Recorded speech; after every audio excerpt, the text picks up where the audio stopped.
All right, happy Sabbath. Happy Sabbath, everybody. Thank you for the beautiful song from the Slim Brothers. How great thou art. Happy Sabbath, all. Happy Sabbath, Happy Ram. Sabbath, everybody. That's Pecan from California. All right, okay. All right, we are on Zoom and we are also live on YouTube. All right, and we're continuing to study the restoration of the sanctuary, right? And we know it is the story about the 8 visions of Zechariah, and we are now on vision number 3, right? Where the Zechariah has a vision of a man with a measuring line, and so we studied that last week, right? So this week we have not finished that. Vision yet, because we are going to the part where Zechariah calls the people out of the land of the north, right?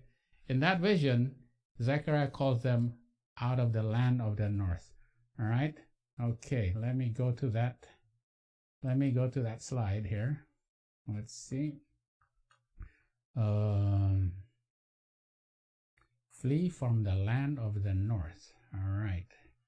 Okay. All right. Zechariah 2, verse 1 to 12. We'll just read. Remember this one? I lift up mine eyes again and looked, and behold, a man with a measuring line in his hand. Right? We did that last week. Right. Now we go to this part, and we go a little bit deeper into what it means when Zechariah says, Ho, ho, come forth and flee from the land of the north, says the Lord. For I have spread you abroad as 4 winds of the heaven, saith the Lord. Deliver thyself, O Zion, that dwellest with the daughter of Babylon. Okay. All right. My question is, where is Babylon in relation? I have the map of Asia Minor there. Where is Babylon in relation to Jerusalem? There's Jerusalem right there. East. Babylon is straight east. Why is it come from the north? Well, they had to go around the desert. Because what? When you walk from Babylon, are you going to walk through this desert right here? You're dead. You're dead. You can't walk through there. It's impossible. Right? You have to follow the river, right? Up to Haran. Haran is right here in this area. Remember? And then you have to come down, right? So every time the Babylonians come and attack Jerusalem, where do they come from? North. They come from the north, right? Besides, at that time, Babylon essentially conquers the whole known world at that time. And the whole known world is basically, Europe, Asia, all the way to India. And that area, it's pretty much north. Is it Iraq? Yes. This is Iraq. This is Baghdad, right? This is near Baghdad. All right? So that's why they always come from the north. The attack will always come from the north, right? Okay. All right. Deliver thyself, O Zion, that dwellest with the daughter of Babylon. Why does it say daughter of Babylon? All right. Yeah. Because Babylon is the mother. Okay. When did Babylon fall? 539, right? 539. And then they come out of Babylon. But when they come out of Babylon, who are they actually under? Medo-Persia. And Medo-Persia continues to be the horn. That's why Medo-Persia is the daughter of Babylon. Right? Yeah, because Medo-Persia continues to be the horn that, troddens underfoot God's people. Right? So that's common. Isn't that daughter of some, this city is this is a common phraseology. This is actually very, very significant here. Right? This is very significant because come forth and flee from the land of the north. That is, what angel's message is that? Is the second angel's message, right? Right. And then when we will see when the Millerites preached the second angel's message, who were they coming out of? Who were they? Were they coming out of Babylon? No. They were coming out of the Protestant churches, right? And the Protestant churches is called what?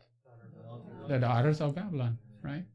During the second angel's message, they were coming out of the daughters of Babylon. Here, Babylon is already fallen.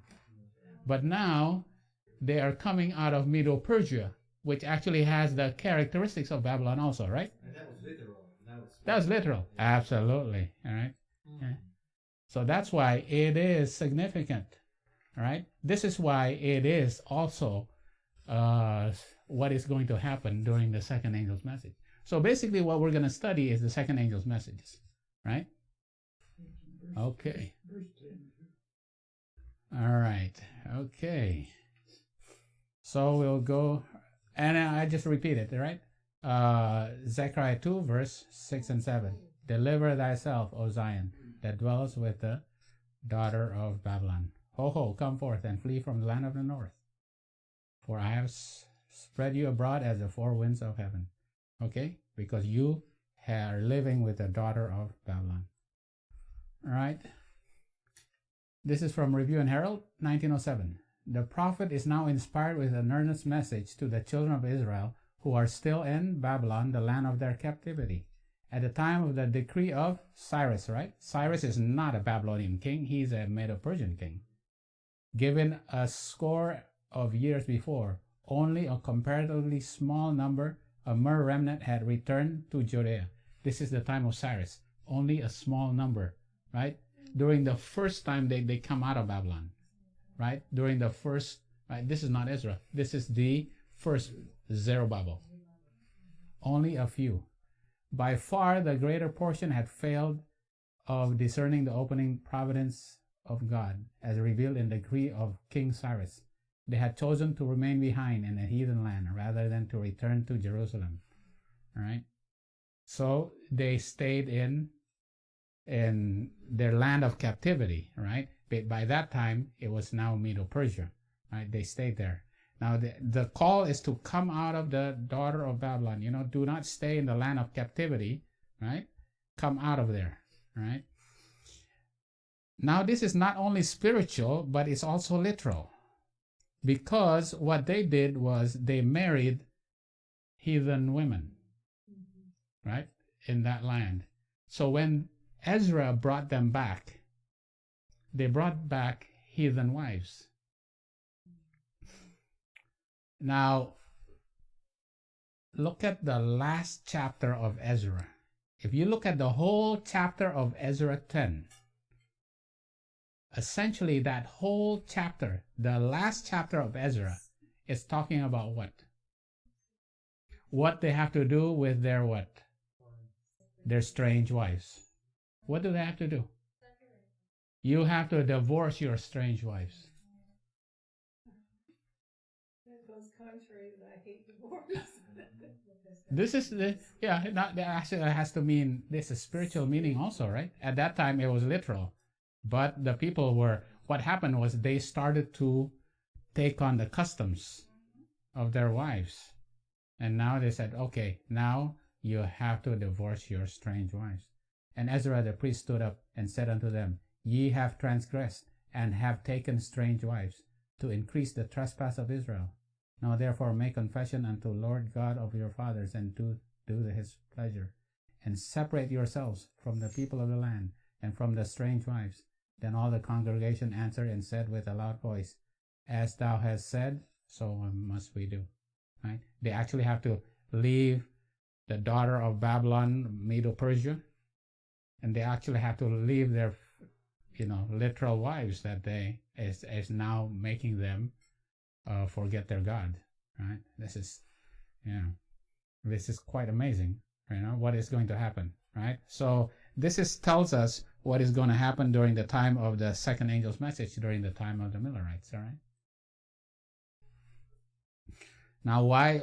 Remember when Zechariah was giving the message? I'll have the graphic after this. It was during the time of the second decree, right? It was during the time of Darius, right? It was the time of Darius. It says, okay, you have to come out of the land of the north. Many years later, the Lord has preparing the way for these thousands who had lingered to return.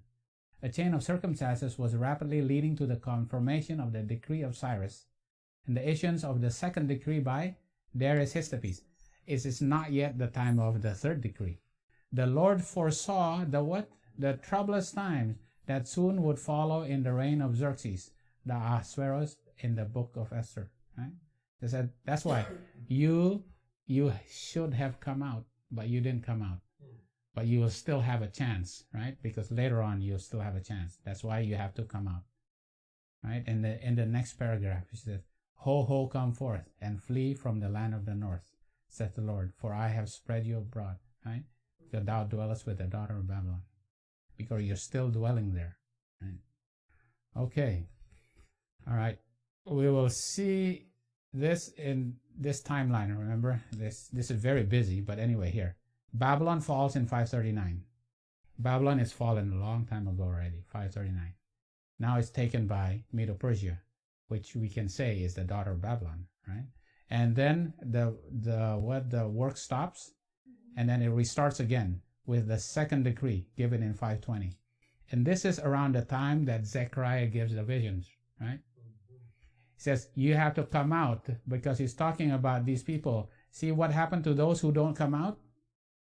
This is Xerxes' time. This is Haman and Ahasuerus. You do not want to go through that troublous times, right? But you still have a chance when the second return of the exiles. When was that? 457, right? In the time of Ezra, right? So this is talking about, okay, you came out here, right? Those who didn't come out have to go through a time of trouble right here. This is when you have to come out. So the call of the come out was heeded during the time of Ezra, right? Okay, the time of Ezra. So we're going to go to the time of Ezra, because this is very important. To understand what happened at the time of Ezra is knowing when we actually have to come out of error, right? Confusion and error, right? All right. Ezra 7, verse 6 to 9. Okay. Ezra went up from Babylon, and he was a ready scribe in the law of Moses, which the Lord God of Israel had given.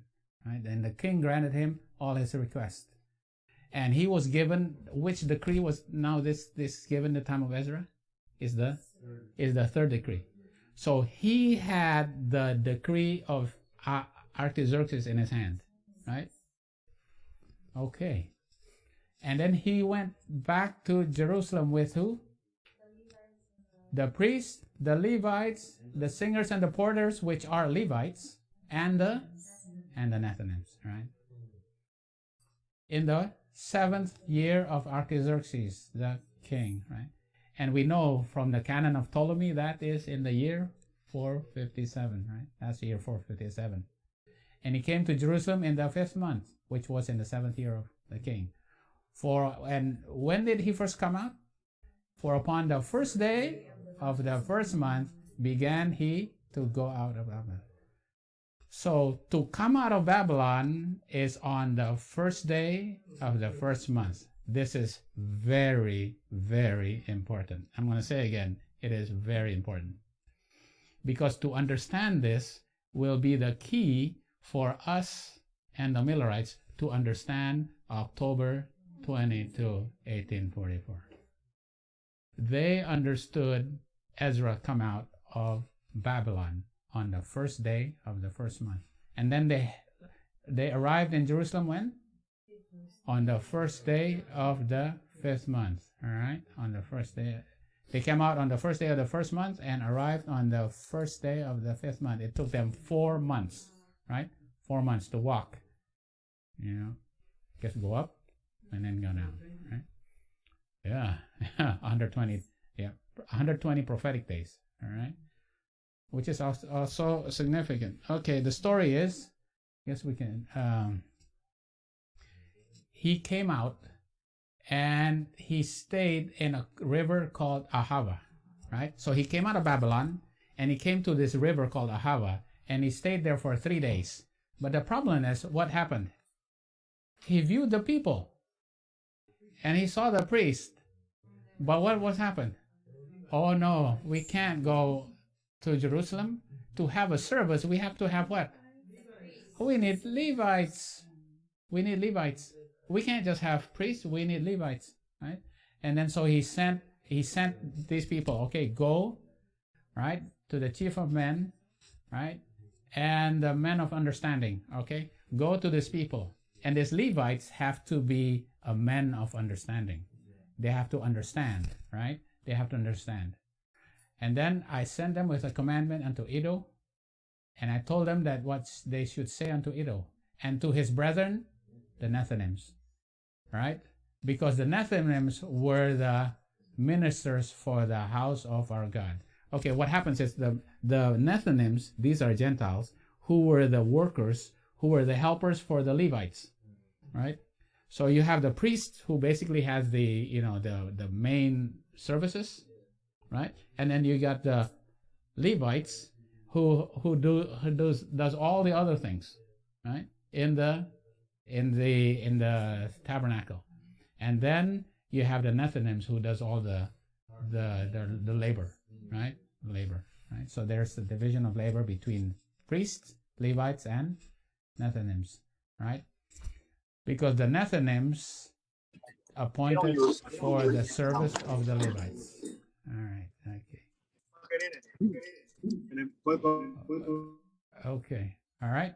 So this is what happened. They came to Ahava, and they had to wait there, right? And when he saw that there was not enough people, and Ellen White said he was disappointed, right? There's not enough Levites, right? In issuing this decree by Artaxerxes, God's providence was manifest. Some discerning this and gladly took advantage of the privilege of returning under circumstances so favorable, right? A general place of meeting was named, and at the appointed time, those who were desirous to going to Jerusalem assembled for the long journey. But what happened? Ezra saw there was not enough Levites. It was a disappointingly small group, right? He was disappointed, all right? He was surprised that there were none of the sons of Levi, and he had to wait there, right? And he had to wait until the 12th day, and eventually they came out. Okay. There's a disappointment, and there's a waiting time. Waiting is what? Tarrying, right? This is very important. Disappointment is associated with tarrying. Where do we see that? Disappointment and tarrying. Millerites also, but where? Matthew 25. The 10 virgins, right? There was a tarrying time, and it was a time of disappointment. The tarrying time is associated with a disappointment, right? This happened during the time of Ezra, and also the time of the 10 virgins, and also the Millerites, all right? So is it going to happen to us too? It has to, right? It has to happen as, all right? All right. There's a delay, right? They were tarrying. There's a disappointment, all right? Okay. The sons of Levi fell at a time when the influence of a decision to accompany their brethren would have led others to follow their example. Their strange indifference is a sad revelation of the attitude of the Israelites in Babylon towards God's purpose for his people. Once more, Ezra appealed to the Levites, sending them an urgent invitation to unite with his company. To emphasize the importance of quick action, he sent with his written letters several of his chief men and men of understanding. So they just didn't want to leave, right? They wanted to continue their lives, right? That's right. That's right. Because they were becoming quite rich there, right? Yeah. They have a good life. Yeah, they had a good life, right? But they had to come out, right? And who would want to go back to a Jerusalem that's all? Yeah, rebuild it. It was broken down. You have to go there and work, and they all had a good life in Babylon already, right? Yeah. But those who were sent back, right, were men of understanding. Okay? That kind of makes something today. It's happening now. We're living We're actually living it right now. The country go make manual everything that for our own food. A lot of us like, why? Yeah.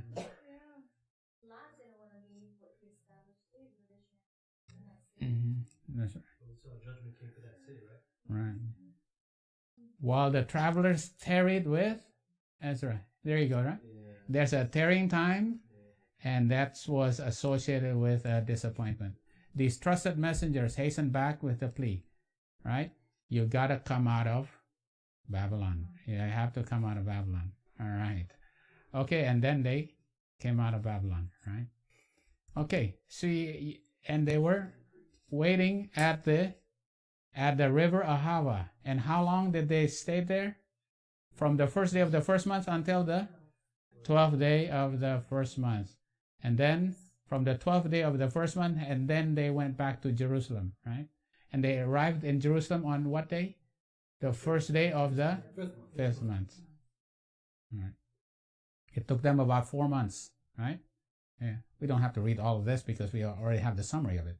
The first day of the first month, they arrived in Jerusalem. Okay, so here's the sequence. The sequence is the priests have to come out of Babylon first, right? The priest comes out of Babylon. And when after the priest come out of Babylon, he says, okay, oh boy, I have brothers that's still back in error and confusion, right? What do? Go back there, join with them, and then convert everybody and all come out together? No. Absolutely not. That's not the way. You call them from outside. You send men of understanding, go there and says, come out, right? You come out from the outside. You call them from the outside, right? You don't go in there, convert everybody, and then come out together. No. You have to call them from outside, right? Yeah, this is the same thing, right? Did this happen to the 10 virgins? How do you know it happened to the 10 virgins? Okay, the first chapter of Christ Object Lessons, the last chapter in Christ Object Lessons is about the 10 virgins. Where were the 10 virgins waiting for the bridegroom? Were they waiting in the bride's house? No. They were waiting outside, just outside the bride's house. What is the bride? The church. What is the bride's house? The structure. So the 10 virgins are they in the structure of the church? They're outside the church. That's huge, right? Right? That's huge. Right? That's pretty amazing. Right? Okay. All right. In the 7th chapter of Ezra, the decree is found. In its completest form, it was issued by Artaxerxes in 457. Right? These 3 kings in originating, this is Cyrus. He originated. Darius reaffirmed it, and Artaxerxes completed it, right? And that was the beginning of the 2,300 days, evenings and mornings. And the beginning of it is the 70 weeks, right? So the 3rd decree, it starts with the 3rd decree and ends at the which angel's message? Which angel's message was given in 1844?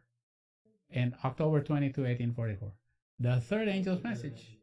The 3rd decree here corresponds to the 3rd angel's messages. These 3 kings' decrees basically is the 3 angels' messages. Preparing, this 3 decrees prepares for the what? The restoration of the sanctuary. The 3 angels' message prepares God's people who are called to what? To cleanse the sanctuary, right? October 22, 1840. That's what we're gonna do there, right? Oh yeah, you know where we're going, right?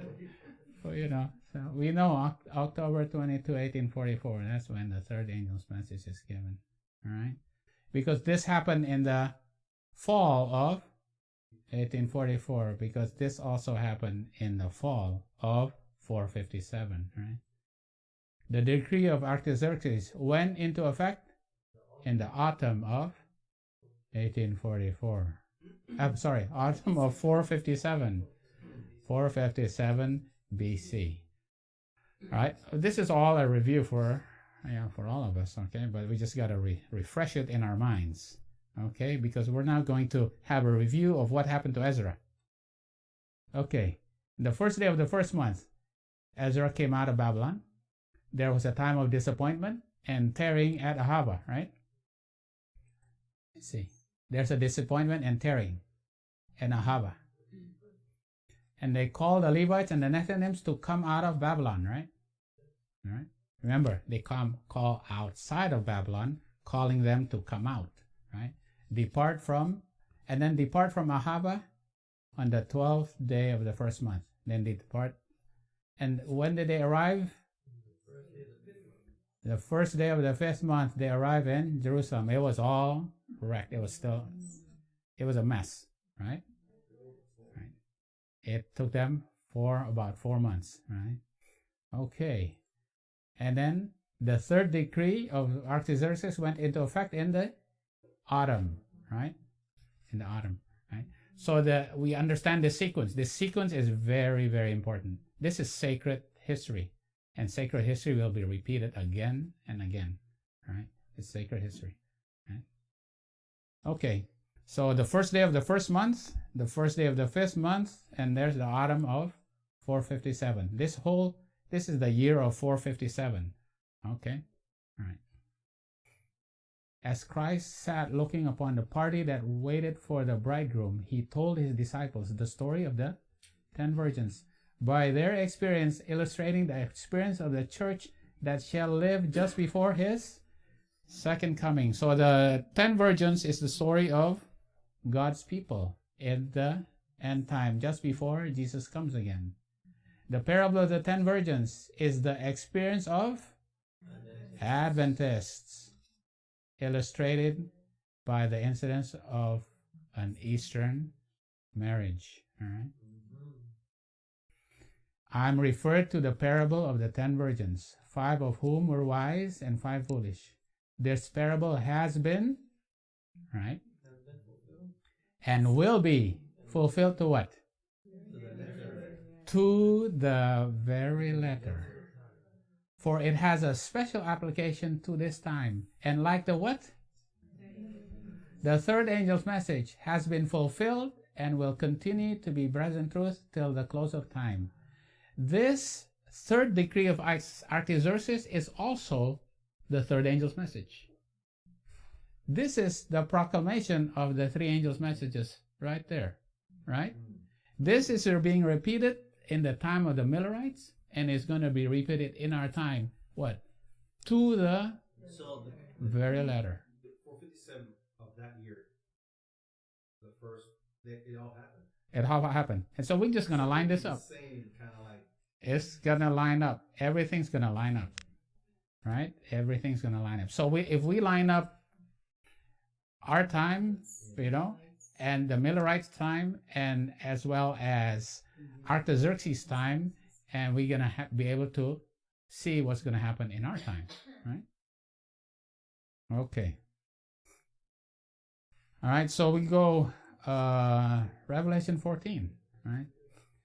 Okay, the first angel's message. The first angel's message, and the characteristics of the first angel's message is that the first angel was speaking with a loud voice. And we know what it says, fear God and give glory, right? For the hour of judgment is come. And then the second angel's message says, Babylon is fallen, is fallen. And when is this repeated again? When is this Babylon is fallen is repeated again in Revelation. In Revelation 18, right? Revelation 18 verse 1 to 4, right? And there's another angel that came down from heaven with a great power, and the earth was lightened with his glory. And he, what? Cried mightily with a strong voice, saying, Babylon the great is fallen, is fallen. All right. When you see this, what does this mean? This actually means that Revelation 18 angel is a what? A repetition of the first. See, it's a loud voice. Here, loud voice. First and second angel's message.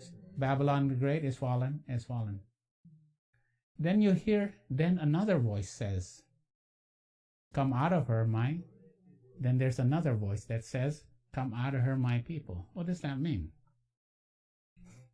So Babylon is already fallen, right? But now you have to come out.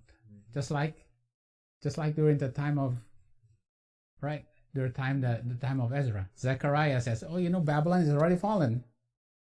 Now you have to come out, right? Zerubbabel came out, Babylon is fallen. You have to come out of the daughters of Babylon, right? You come out of the daughter of Babylon. Isaiah 58, that's right. It's also a repetition of that, right? It's a repetition. Okay. So we see here, right? Shoot, I had this up. I shouldn't have had this up, Brett. Anyway, right? Okay. This is, all right. Let me get the what out of the way. It's 539. 539 is the year of the fall of Babylon. But the 70 years of the Hebrews in Babylon ended in 537, right? Because that was when Cyrus became king. And he gave the first decree in 537. And then they went, right? So they came out of Babylon. They came out of Medo-Persia, actually, after Babylon had fallen. So Babylon is fallen. Then another voice says, come out of Babylon. So you see, Babylon fallen in 539. Then another voice says, come out of Babylon in 537, right? And then the second decree was given in 520, right? And then you have the first day of the first month, right? Here, this is 457. Ezra comes out in 457, the first day of the first month. He stays in Ahava, and there was a disappointment in tarrying time. They arrived in Jerusalem, and then this is the third decree, right? So this has to happen in the Millerites' times, all right? Okay, but it has to happen first with the parable of the 10 virgins, right? Was there a tarrying and a disappointment? Yes, because they are waiting for the bridegroom to come, and they were waiting outside. Remember, they were waiting outside of the bride's house, right? And there was a tarrying time, and they were disappointed, right? And when was it that the midnight cry was given? At midnight, a cry was given, right? Go ye out, right? It doesn't say stay in and come out. Go ye out and meet the bridegroom, right? Yeah. And when was it that there was a closed door? Right? They went in, and they went into the marriage, and the door was shut, right? There was shut. So there's a shut door here. Yes, there's a shut door here, right? So this is a type of the third angel's message.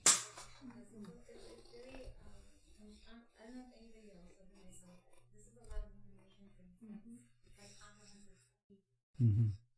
What is the prophet Zerubbabel, right? When he prophesied to come out, that was the first, right? The first decree. Is that equivalent to the message that was given to William Miller? That's right. You align that with that? Absolutely. And so then the second call to come out was in Xerxes' time? All right. Okay.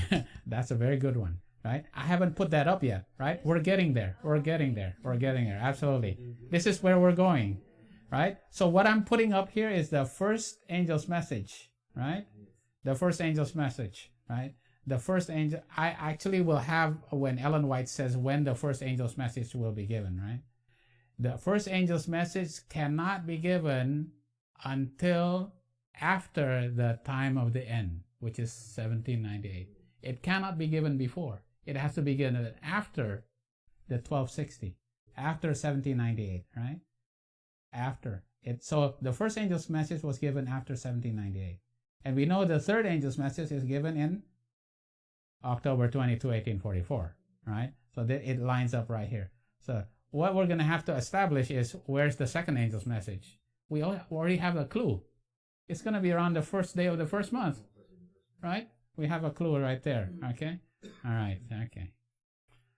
All right, so this is the experience of the parable of the 10 virgins. And this is the parable of, this parable was actually lived by the Millerites. The Millerites lived this experience, right? Okay. So William Miller started preaching the first angel's message after 1798, all right? And he preached that Jesus was going to come in 1843. Then he goes, wait a minute. It can't be 1843 because that's Gregorian time. 457 is not Gregorian time. It's a Jewish time, right? It's on a Jewish calendar. So we have to synchronize it with a Jewish calendar, right? So the first time he says, okay, it's got to be at the end of 1843, the beginning of 1844. And the first day of the first month for the Jews is actually on the spring equinox. So he says Jesus is going to, the first day of the first month after the spring equinox when Jesus is going to come. But then they said, okay, no, that's not right. Before they came to there, that was actually March 21, 1844, right? Miller's disappointment was in March 21 because he aligned it with the spring equinox. We now know that's because he hadn't eaten the hidden manna, right? Because the hidden manna was hidden by the Council of Nicaea when they said, the Passover, the Easter is associated with the spring equinox, right? Yeah. When it actually should be associated with the barley harvest. Then they said, okay, no, it actually should be the barley harvest. So when they figure out what the barley harvest was, they said, okay, it has to be on the first day of the first month here, and it's April 19. So they said Jesus is going to come in April 19, 1844. But obviously Jesus didn't come. And they had a what? And they had a tarrying time, and they were their first disappointment right here. This exactly lines up right here, right? In Ahava, there's a tarrying time and there's a disappointment. There's a tarrying time and a disappointment right here. It lines up right here with the Millerites, starting on April 19. And that's the first day of the first month, right? Okay. So what would you call 321. That's actually, that's a disappointment also. But we call it that Miller's disappointment. They weren't really that, at that time, they were not really settled into that because they changed their minds right away. They changed their minds and they said, okay, it can't be a Babylonian method of... The second angel was brought into Verity over the summer when they got converted. There was a big revival. And then that's why the biggest disappointment was after the revival and they felt let down. This is the first disappointment, right? This is the first disappointment right here. Yeah, right. And then we know the first day of the fifth month will line up, and the first day that lined up with what we call the midnight cry, right? And the midnight cry was given at the Exeter camp meeting, right, by Samuel Snow, right? And that's the midnight cry here, right? Okay, it lines up exactly the first day of the fifth month. That is August 15, right? August 15, 1844. Right? Where's Exeter? Exeter, New Hampshire. Right? I wondered because I'm from New Hampshire. Yeah. And I never knew about Adventists. Never heard of them. They had huge camp meetings in Exeter. Right. But Yeah. I never heard of them. Right. Yeah. In 1844. It is a big camp meeting, right? And then this is when Samuel Snow was able to reach so many people, and there was a big revival here that the Holy Spirit came down in a big way at the midnight cry here, right? What year was that? This is 1844. This is 1844, right? And then he was preaching that Jesus is going to come on the 10th day of the 7th month, right? And he was able to count that because he knew what? The first day of the first month. That way he can count that the 10th day of the 7th month is now October 22, 1844.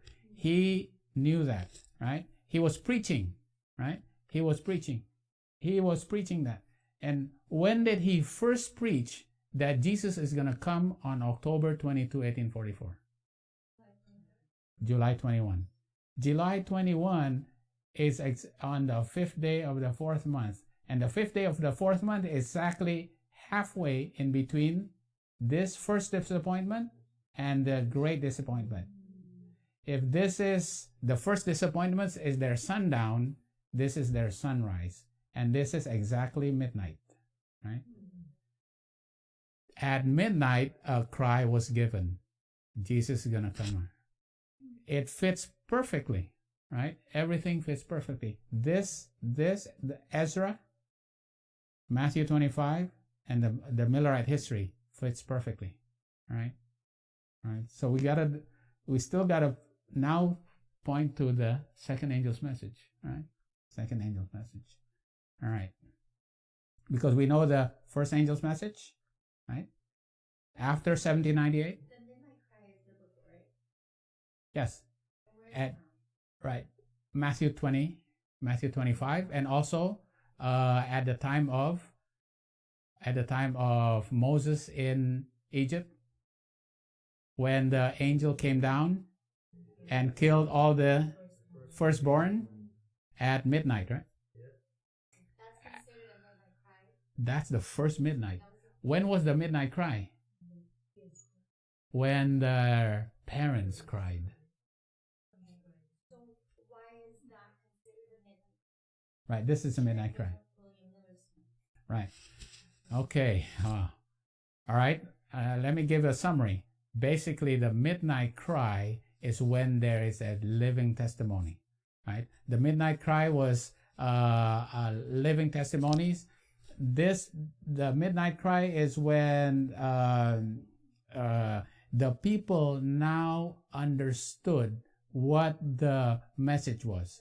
When right. No, not the sanctuary being cleansed, right? The sanctuary being cleansed. Because at this time, when Samuel Snow gave that message, right, at midnight, they didn't understand it. Nobody really understood it. Only here at the Camp Exeter meeting is when they understood it. So when the at midnight, all the virgins woke up, but they were looking around. Do you have enough oil? I don't have enough oil. Yeah. They did not understand what was going on. And then only when they assess their situation, says, okay, you have oil, I don't have oil. And then they said, okay, now you go buy oil, but there's no oil to be bought, right? I have oil and I can go forward. That's the midnight cry, right? So when you will look at closely, it seems that it's one event, but it's actually two different events, right? It's actually two events, right? So midnight and midnight cry is two different events, right? When you look at a lot closer, right? Okay. By the way, we haven't arrived at midnight yet. It's repeating at our time, right? It is repeating again in our time. All right. Okay. Yeah, we're almost midnight. We're almost midnight. Okay. All right. Okay, here we go. All right, we go to Daniel 12 now. Daniel 12, verse 10 to 12. right? Many shall be made purified and made white and tried, and the wicked shall do wickedly, and none of the wicked shall understand, but the wise shall understand. Okay, who's the wise that understand? Matthew 25. The wise virgins will understand, right? From the time that the daily shall be taken and the abomination maketh desolate, shall be 1,290 days. Right. Well, we'll go with, yeah. That's a big problem if we haven't studied that for a while, right? Yeah. But Ellen White said the correct understanding is the understanding for those who had given the three angels' messages. What their understanding of the daily is the correct view, right? Yeah. And their view is that the daily is what? Paganism, right? Paganism was taken away so that now papalism can now continue persecute God's people. Before, it was pagan Rome that was persecuting God's people daily.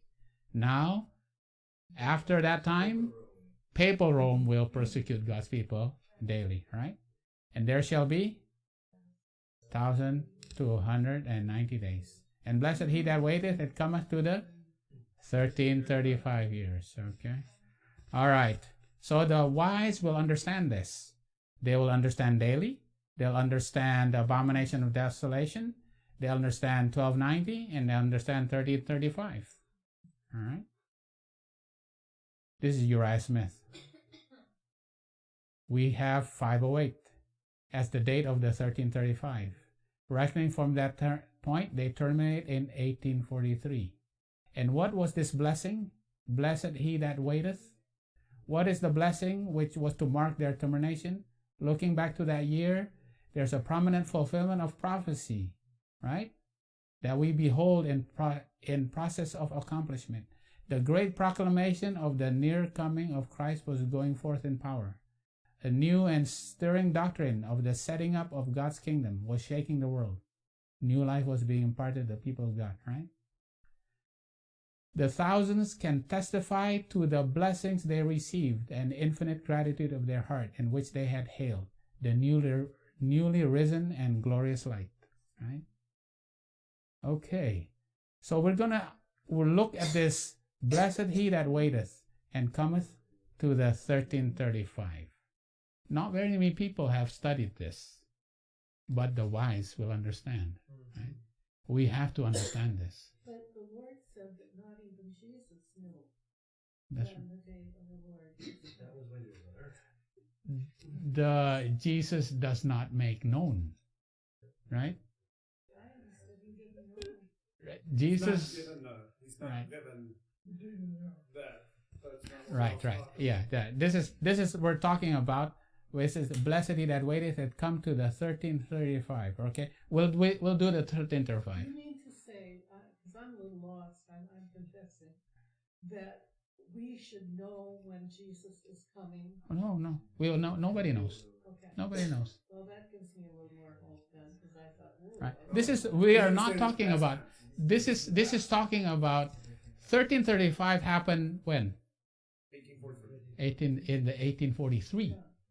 This is when it's actually fulfilled. Okay. This 1335 is not in the future. 1335 happened before, right? It happened in 1843, right? We should know the signs of the times. That's right. The signs of the times, the falling of the stars, right? That's right. That is the signs of the times, right? Because it happened at that time too. Okay. The thing about it is, 1335 starts in 508, and it ends in 1843. And blessed are those that waiteth and cometh. What is waiteth? Tarrying. There you go. Here's the tarrying. Okay? The tarrying and the disappointment is associated with 1335. All right? Okay, this is why it's so important. Okay. Blessed is he. How are we blessed? How is the people? All right. Yeah. But blessed are your eyes, for they see, and your ears, for they hear. Right? Many prophets and righteous men had desired to see those things which ye see, and have not seen them, to hear those things which ye hear, have not heard them. Right? Blessed are Because they. His light is coming to them. Right. That's what Uriah Smith was talking about, right? The first and the second angel's message was given. They are blessed when they see this. Right? Luke 10. Blessed are the eyes which see the things that ye see. All right. Okay. This is Uriah Smith talking about again. Here is a blessing pronounced by the lips of the Savior himself upon the reception of the truth. Right? The Lord pronounced those blessed to whom it was revealed, who had the privilege of hearing and hearts to receive it. Right? Might not with equal propriety they be called blessed, who had the privilege of listening to the great proclamation of the second appearing of the Savior as it went forth in 1843. Right? If the 1335 days commence in 508, it will end in the spring of 1843. Right? But they are blessed, but they also had a great disappointment at that time. Right? They are blessed because they see and hear the proclamation of Jesus coming. Right? At that time, in 1843 and 1844. What about the waiteth? Blessed are those who that waiteth. This is Matthew 25. While the bridegroom tarried, they all slumbered and slept. And at midnight there was a cry made. Right? There was a tarrying before midnight and the midnight cry. That's Matthew 25. While the bridegroom tarried, they all slumbered and slept. By the tarrying of the bridegroom is representing the passing of time when Lord was expected, the disappointment and the seeming delay. Right? That word all is a big word there. They all. They all slept and slumbered, right? So we're Right. in the tarrying time. We're in the tarrying time, right? Yeah, we're still in the tarrying time. But they all slumbered and slept. But remember, right? There's two types of sleeping. The foolish had a type of sleep that is different than the sleep of the wise, right? That's another Bible study, right? They have a different kind of sleeping. All of them had oil, but 5 prepared, not knowing they would fall asleep. They had a flagon. They had extra oil Yeah, so they prepared. because they were expecting there's going to be a tarrying time. Yeah. They all slept and slumbered, right? Right. They were all sleeping. They were all sleeping. All right. Okay. All right. Okay. Let's go here. And they gathered together at the river of Hava, right? And at the river of Hava, there was a disappointment, right? And so Matthew 25, we know it corresponds with Ezra also, because the travels tarried with Ezra at that place. Okay. All right. And here's another one. This is very important because this happened during the time of the Millerites. Habakkuk 2, verse 1 to 3. I will stand upon my watch and set me upon the tower, and I will watch and see what he will say to me, and what I shall answer when I am reproved. And the Lord answered me and said, write the vision and make plain upon tables, that he may run that readeth. For the vision is yet for an appointed time, but the end it shall speak and not lie. Though it tarry, wait for it, because it will surely come. It will not tarry. When was this prophecy fulfilled? When was this prophecy fulfilled? In 1842, during the time of the Millerites, right? In 1842, the direction was given in this prophecy, Habakkuk 2, to write the vision and make it plain upon tables, that he may that runneth read it. And it had suggested to Charles Fitch the preparation of a prophetic chart, and here's a prophetic chart, right? We have a bigger one inside. Here's that prophetic chart. It's called the 1843 chart, and all on it is all the prophecies of Daniel, Moses, and Revelation related to the coming of Jesus, right? When he wrote it, when he made this, no one ever then noticed an apparent delay in the accomplishment of the vision. A tarrying time is presented in the same prophecy after the disappointment, right? So they were giving the message, right? And it's summarized in the prophecies. Their message is about prophecy, and it was all summarized in this chart, right? But what happened? The people did not believe it, right? So they were disappointed, and they had to have a tarrying time, all right? Who was it that did not believe in their messages? The daughters of Babylon. That's why they had to come out of the daughter of Babylon. As the arguments from the prophetic periods were found to be impregnable, opposers endeavored to discourage investigation of the subject by teaching that the prophecies were sealed. Thus, Protestants followed the steps of the Romanists. This is Babylon. Who are these? The daughters of Babylon, right? While the papal church withholds the Bible from the people, Protestant churches claim that an important part of the sacred word, that the part which brings to view truths especially applicable to our time, could not be understood. Ministers and people declared that the prophecies of Daniel and the Revelations were incomprehensible mysteries. But Christ directed his disciples to the words of the prophet Daniel concerning events to take place in their time and said, "Whoso readeth, let him understand." And the assertion that the revelation is a mystery not to be understood is contradicted by the very title of the book, The Revelation of Jesus Christ. This is amazing. Is this happening now? Do we have to study prophecy?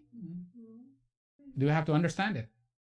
Otherwise, we will not be wise, right? And you have to come out of the confusion that says prophecy could not be understood. We don't have to understand prophecy. This happens, right? This is so amazing. It's interesting because I was finishing up the book of John, and the book of John reveals so vividly the distinction between father and son. Oh, absolutely, right? And they reject it. Yeah, right. So this is what happens is they rejected prophecy, right? Yeah.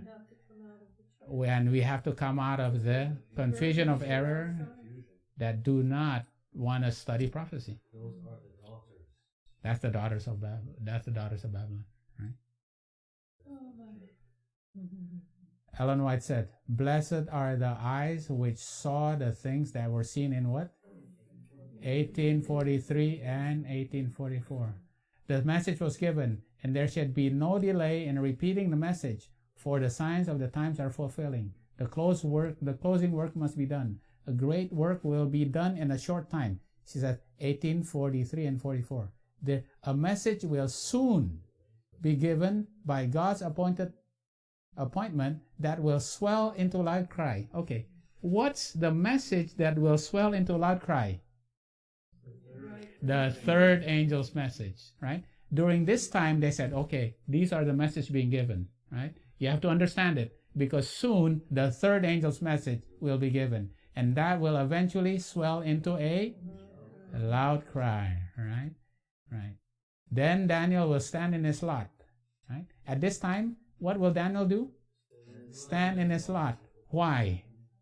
Daniel's already dead, because now the judgment of the dead is happening after October 22, 1844. And people will understand the book of Daniel. That's why Daniel's standing in his lot, because now people are now understanding his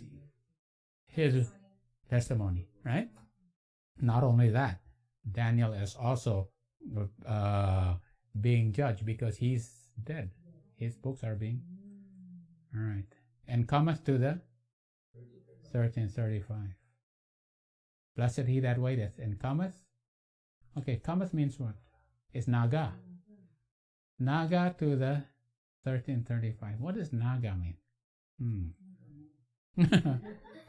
Blessed are the eyes which saw the things that were seen in 1843 and 1844. Right?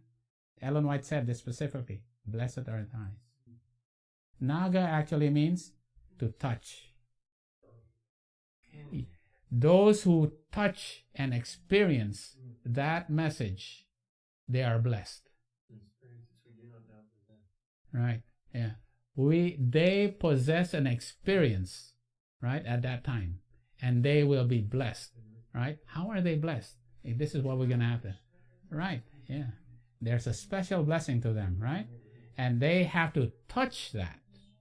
It is an experiential knowledge, not just, they touched it. So the 5 virgins they touched. Mm-hmm. It's experiential. Okay. All right. Now, you know what? How's our time? It's okay. All right. I gotta finish this. You gotta open up Daniel 12. All right. Basically, we're just gonna go through Daniel 12. Right? I want you to look in Daniel 12 and look at all the events, the prophetic events of Daniel 12, and the prophetic timelines, the prophecies, the time prophecies in Daniel 12. All right. What's the first event in Daniel 12 verse 1? Michael stand up, right? Okay. Michael stand up. Right? After Michael stand up, what's going to happen? Time of trouble. There's a time of trouble, right? That's Jacob's time of trouble. I put it right there. Jacob's time of trouble. And then after that, what? Delivered. Yeah. Right? And then there's verse 3 and verse 2. There's going to be what? A special resurrection, right? For those who pierce Jesus and those who have everlasting life, right? Those are not found eating meat. There's absolutely. We know that exactly, right? There's a resurrection for those who will have everlasting life. So there's the good people will be resurrected, and there's going to be bad people that's resurrected, right? And Mrs. White said they would not be found, meat eaters would not be found among these people. Absolutely, right. And in verse 3, right? These are the wise, all right? So that's referencing to the wise virgins. Okay. What about verse 5? What's in verse 5? What do you see? It's the time of the end, right? Okay, so we have a time of the end. I'm going to put it right here. I'm going to put it in a graphical. Parallel to Revelation. Right. The time of the end. Okay. Verse 7. What's verse 7? There is what? 3.5 times. Times, and what is that? That's 1260. Okay, so we have 1260. When does the 1260 end? Right. And then where do we know that? That's verse 9. What? The end of the 1260 is what? At the time of the end, right? The 3.5 times, right? At the time of the end, right? Okay. Right. Let's see. Verse 10. The wise virgins will understand. What will they understand? The daily. All right. They'll start daily. And then what will they understand? The 1290. All right. That's the 1290. All right. Okay. And the abomination of desolation. All right. The abomination of desolation is the 1260, which is in here too. All right. Okay. That's when that's papal Rome. All right. Okay. All right. And what else? Then the 1335. Right. And when does the 1335? When does 1335 end?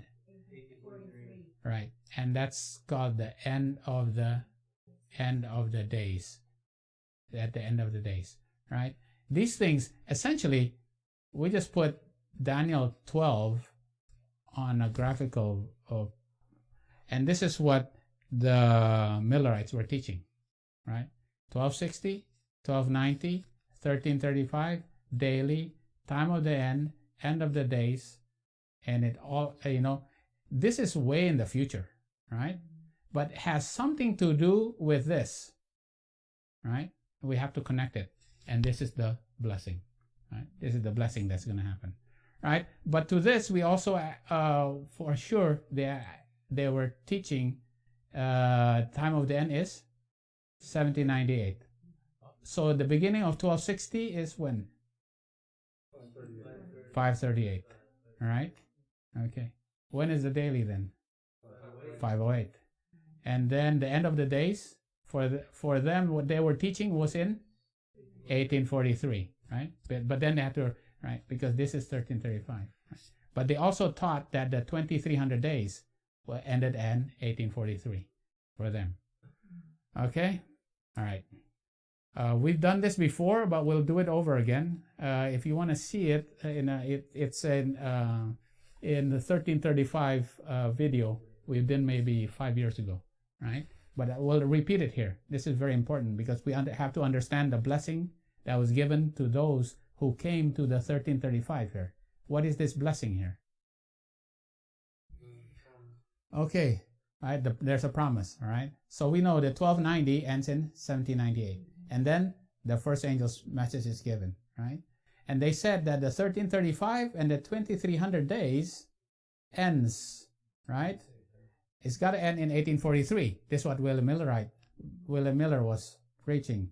But that 1843 will end, and then 1844 will start, right? But that's according to a Gregorian time, right? Then they said, well, that can't be true, right? It can't be true because we have to calculate on a Jewish time. Jewish time, the first day of the first month is actually later, right? This is the beginning of the first day of the first month in Jewish time, right? This is in the spring, right? It's in the spring. So it happens in the spring sometime in 1844. So it says, okay, well, Jesus is going to come in the spring of 1844. But remember, they were calculating on rabbinical Jewish time. And that was actually March 21. All right? Okay. Okay, so they had to move 1335 and the 2300 days, they had to move it till this time. Right? But then they go, okay, that can't be true. It has to be Karaite Jewish time. So when they figured out it was Karaite Jewish time, they realized it was actually April 19. Right? They said Jesus is going to come on April 19, but they were wrong because there was a tarrying, and Jesus didn't come. There was a tarrying time and a disappointment right there, right? Right. That's tarrying time and disappointment. Okay, and there's the midnight cry, and obviously there's a midnight cry. We know there's a midnight here, but there's a midnight cry. Okay, all right. Then they understood that the 10th day of the 7th month, right, is October 22, 1844. Okay. This is the whole year of 1844, right? There's a tarrying time, midnight cry, October 22, 1844, right? So they had to move this, the 2300 days, to October 22, 1844. You see, there's a progression of how they were disappointed. It's not all at one time, right? It's a progression, one at a time, one at a time. God did not reveal this all to them all at one time. It'll be just too much, right? It's too bright. Yeah. So they had to, a little at a time. They had to understand a little at a time, right? The little at a time. But 1335 ends at the first day of the first month, right there. There were two official disciplines. Right. Of time. The big, right, yeah. And the great discipline was when they thought he was physically going to come. Right. They thought there was October, and this is called the Great Disappointment. Right. This was the first disappointment. This is the Great Disappointment. Although Miller's disappointments was actually here sometime, right? At this time. Okay. This is the Great Disappointment. All right. And then now they said that this is the third angel's message. But we're in a tarrying time now. We're in the tarrying time now. We're at tarrying time now. Because this is the 1335 will be at the starting on April 19, 1844. 1335 ends at April 19, 1844, because there's a tarrying time and there's appointment. And it's a call to come out of Babylon, right? And we're going to also have a midnight cry in our Absolutely, absolutely. We'll have a midnight and a midnight cry, right? So the 1335 points to the second angel's message, right? So if you say all the 1290, 1260 points to the first angel's message, 1335 points to the second angel's message. The 2300 days points to the third angel's message. All right? Okay. All right. There's a closed door right there, right? There's a closed door. All right. Okay. This is a lot of information, but the fourth angel happens in our time, actually. All right. It happened in their time, but they rejected it in 1888, right? So it's going to be repeated in our time too, right? In heaven. They rejected it in 1888. And all right, now here we go. We go and three angels' messages. At the end of the three angels' message, I heard a voice from heaven saying unto me, "Write, blessed are the dead which die in the Lord from henceforth." Right. This point.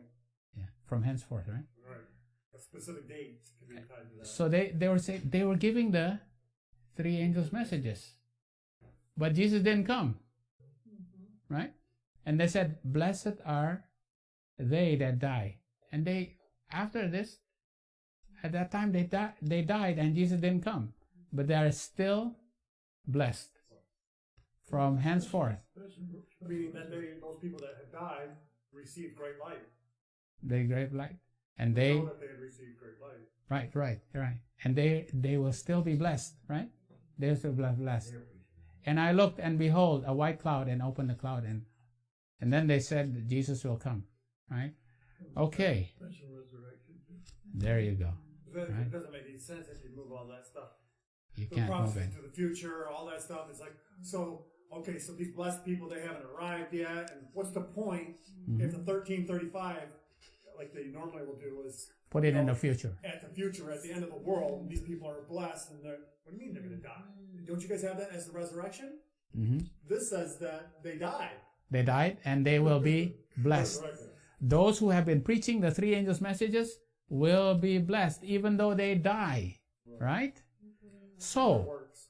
Follow. if we want to be resurrected in the special resurrection, what do we have to do? Preach the three angels' message. Preach the three angels' message. And does that include health reform? Absolutely. You need the same Right? blessing that they had. And then some. She said it's part of the third angel's message. Absolutely. And where is it seen at? In the most holy place? In the bowl of manna. The bowl of manna is the health reformation, right? It's we have to understand. All those things have to be understood. And now here, Revelation 16. The seventh angel, this is the seventh plague, right? Poured out his vial, and there came a great voice out of the temple of heaven, saying, "It is done." And at that time there was a great earthquake, right? And that great earthquake shall tremble. And what will it shake? The sun, the moon, and the stars. And the Lord shall utter his voice, saying, "It is done." It's God the Father will utter his voice from heaven, right? And The day and hour. and the day and an hour, right? The day and an hour. That's when your time is over. You're delivered. That's right. The time is over. Right? Even though he's not arrived yet. No. You've been delivered at that point. Yes, right. Yeah. Satan is bound. He's no longer. Right? Multitudes in the valley of decision. For the day of the Lord is near. The sun and the moon shall darken, and the stars shall withdraw their shining. And the Lord shall roar out of Zion and utter his voice, and the earth shall shake. These are all prophecies, right? Even from the Old Testament. And he uttered his voice, and the earth melted. That's Psalms. Early writings 41. Oh, this is so important. Right? I'm going to summarize what it says in the beginning here. When the Lord shakes the earth, what is shaken is actually the powers of the earth. So when the earthquake happens on earth, this is Matthew 24. The earth are shaken, it's the powers of the earth are shaken by famine, pestilence, and wars. Powers are nations or nations? Powers are the leaders right? The powers of the earth. Because when the powers of heaven will be shaken at the voice of God, right? I saw that when the Lord said heaven, giving the signs recorded by Matthew, Mark, and Luke, he meant heaven. And when he said earth, he meant earth. The powers of heaven are sun, moon, and stars. They rule the heavens. The earth, who rules the earth? The leaders, right? They are shaken by pestilence, famine, and wars, right? Right. So the powers of heaven are shaken by what? The voice of God. When? During the 7th plague, right?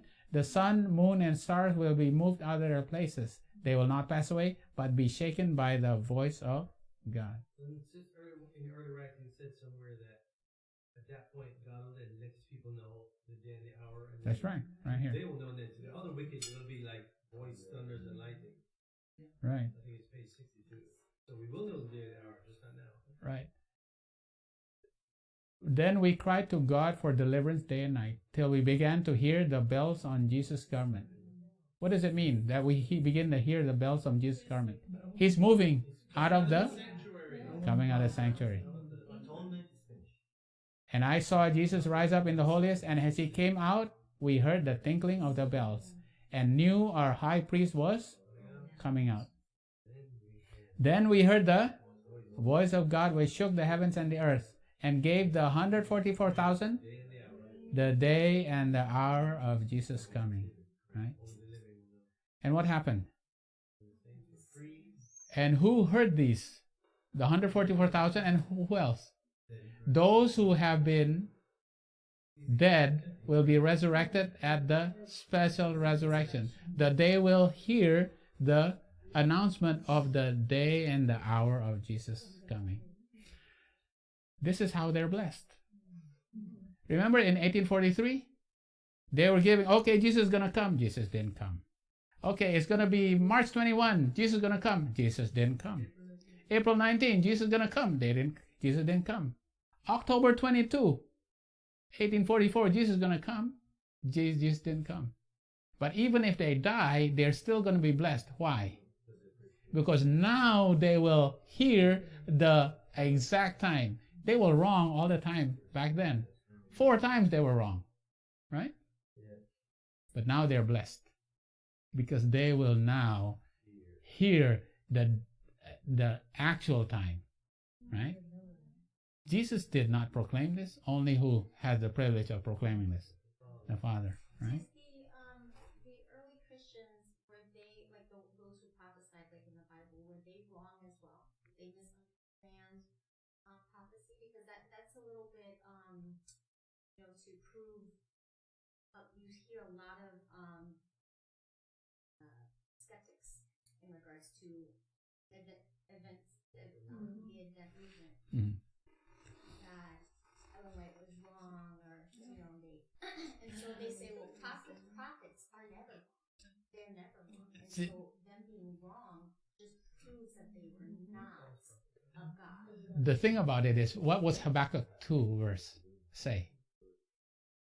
They had to have a time of disappointment. Why were they disappointed? Because what? God's hand covered, right? It was by design that they were disappointed. That they were wrong because God, nobody could know it because God covered it. Then when was it? When it was revealed, then they will understand. So they were prematurely like looking. Right, and, you right, know, and right. God's like, not yet, not yet. And That's so right. they were doing it in their own strength, trying to. It was a design. It was a design. Yeah? It was not because they were all, they were wrong, so to speak, right? See, there were Yeah. like 50,000, and then there were just 50 that was Mm-hmm.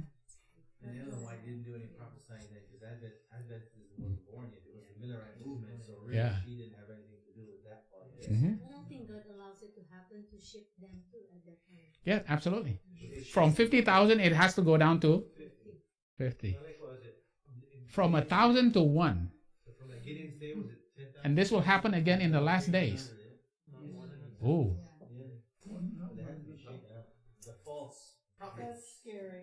I'm sorry, but it's just. All right, here we go. Right? We're almost done here. When comes the voice of God, like the sounds of many waters, saying it is done. The voice shakes the heavens and the earth, and there's a mighty earthquake. And what does the mighty earthquake do? It will awake. The graves are open, and many of them that sleep in the dust or be awakened by that earthquake, right? Some to everlasting life, and some to the shame of everlasting contempt.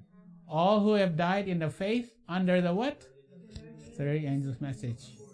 Come forth from the tomb glorified to hear God's covenant of peace with those who kept his law. They also which pierced him, those that mocked and derided Christ's dying agonies, and the most violent opposer of his truth and his people, are raised to behold him in his glory, to see the honor placed upon the loyal and obedient, right? And that's Daniel 12 verse 1, Shows right? you they who pierced him is much broader than just the people that physically killed him Mm-hmm. back in the day. It's Go Caiaphas, through right? Dark Ages. Right? Raised, yeah. The most violent opposers, right? Most violent opposers. Right. The voice of God is heard from heaven, declaring the day and the hour of Jesus' coming and delivering the everlasting covenant to his people, right? When this blessing is pronounced on those who have honored God by keeping his Sabbath holy, there is a mighty shout of victory. So we see here, the three angels' message is given, and the third angel's message is given beginning of October 22, 1844. And that's the beginning of the judgment of the righteous dead. And then it'll shift to the judgment of the righteous living. And then at the end of that, Michael will stand up. That's Daniel 12, verse 1, right? Michael stand up. And then after that happens, the time of trouble, right? The time of trouble. And then there's going to be an earthquake. And God is going to speak from heaven like a rush of waters. And there's going to be an opening of the grave. And those who have been preaching here will be raised here, right? So that they can hear when the Father says the day and the hour. They were wrong 4 times here, but now they are blessed, right? This is the blessing that they will have. But isn't the time value about 3.5 years through this? When it shakes, the earth is shaken. Somewhere I've read that. Sean, do you know what I mean? 3.5 years. The 3.5 years. Say again. There is a time that this is tearing. We're tested. Our faith is being tested. And isn't it going to take about 3.5 years before the culmination of this happens? Okay. Yeah. There, No more definite time. after 1844. The Bible says it'll be a short space. It'll be a short space, right? Got short in righteousness. Yeah. That's a short space, right? Right. But those times were all historical. Right. These are all historical, right? And it's not going to happen just like that. I mean, No, there'll be some time. Oh, yeah. I don't know. The Lord seems to have to test our faith over and over. It could be a year, it could be 15 months. He's tearing, constantly tearing. Right. Yeah, I mean, there's cycles. The Lord works in cycles. Right. Seven is a good number. Yeah, okay, I'm 7 confused. and Just 40 like, and they had to wait 40 more years because they weren't ready. Mhm. You know, 40 years from 1844 was 1880s. God was ready. He didn't come. You know, you have We like the shouldn't 4 even been generations, Mhm. 4 worms. All kinds of what? There's Right? multiple patterns. Yeah, Well, we pattern. shouldn't even be born. I mean, he supposedly was from Mrs. White's time. But see, there's that delay again, or tarrying, so. Yeah, Mhm. but they weren't ready, so it had to go on to another generation. That's right. Yeah, Yeah. because Adventists have to go through 4 generations. Are we the fourth generation? We are. We are. We are the 4th generation. Yeah. Yeah. So we must be the third, and you're the fourth. Right. Is that correct?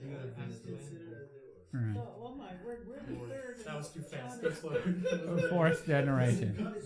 All right, we're gonna finish this up. It's gonna be one more slide here, okay? We're gonna have to summarize this, right? We have to summarize. Okay. So then Jesus comes, right? When Jesus comes, there's for the 7th millennium, what will God's people do in heaven? They have to judge the wicked dead, right? Until Jesus comes again and brings the holy city down, right? All right. So to summarize, to summarize, right? 1335. Blessed is he that waiteth and cometh to the 1,335 days. 1290 and the 1260 ends in 1798. After that, the first angel's message is given. 1335 points to April 19, 1844. That's the first day of the first month. The second angel's message is given. Come out of Babylon, you know, right? Come out of Babylon, I think you right? meant 1843 there, didn't you? That's where 1843, okay, this is where 1843 touches 1844 on the first day of the first month, right? So this is April 19, 1844, right? So where 1843 touches, right? Because this cometh actually means touch, right? Where 1843 touches 1844, right? In Jewish time, kind of thing. Right? And the 2300 days, October 22, 1844. This is when Michael stands up and goes into the most holy place. When does he stand up again? And when he's coming out. And there's to be the 7 last plagues. And there's going to be an earthquake, and God's voice will proclaim the hour and the date. And this will be the blessing for those who have been giving the 3 angels' messages here, right? They will be blessed, and they will be resurrected at that time for them to actually hear when Jesus will come, all right? So now you understand more about 1335, right? Yeah. 1335 is so important. Yeah. It's so important and so beautiful, actually, when you study it. So beautiful, right? So we have to be proclaiming the 3 angels' messages. Because if we die, we will be resurrected right there. Right?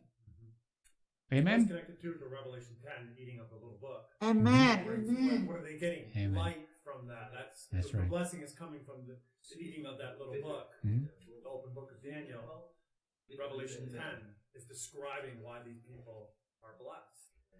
And the amazing thing, Ellen White said it specifically.